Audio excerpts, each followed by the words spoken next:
আসসালামু আলাইকুম বন্ধুরা, আজকে আমি এই যে গরুর মগজ ভুনা করব। ধুয়ে এই যে নিয়েছি, এখন আমি রান্না বসাবো। এই যে গরম তেলে যে এখন আমি পেঁয়াজ দিছি, দেওয়ার পরে তারপর আমি মশলা দিয়ে দিব। মশলা দিয়ে দেওয়ার পরে কষাই হয়ে যায়, তারপরে আমি মগজটা দিয়ে দিব।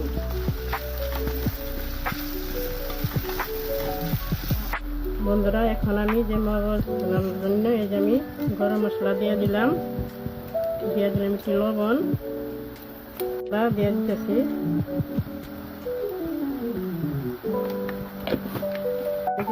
মরিচ দিয়ে দিলাম। এখন আমি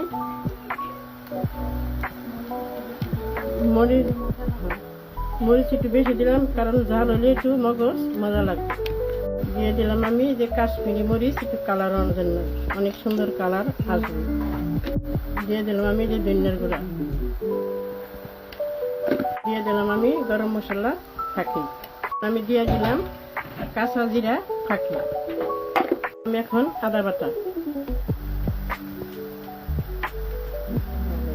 এখন আমি যে আদা রসুন বাটা দিয়ে দিলাম। পানি দিয়ে দিলাম কষানির নিগা।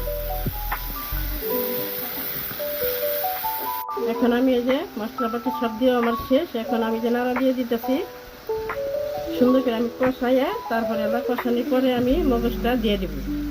সুন্দর করে আগে কষাই দিতেছি, ভালো মতো কষানি না হলে তাহলে গন্ধ আসবে মশলা। এমনি আমি ভালো করে কষাইয়ে দিতেছি। বন্ধুরা, এখন আমার মগজটা এই যে মশলার কষানি শেষ। এখন আমি মগজটা দিয়ে দিলাম।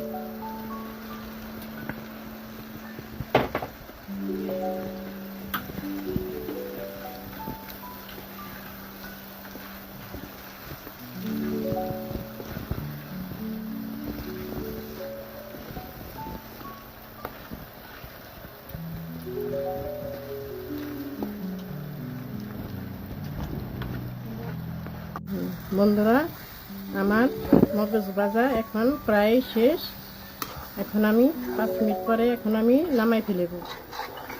আপনারা এভাবে রান্না করে খাবেন,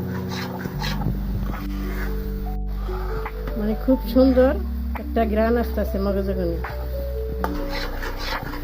আল্লাহ হাফেজ। আপনারা সবাই ভালো থাকবেন, আমার জন্য আপনারা দোয়া করবেন।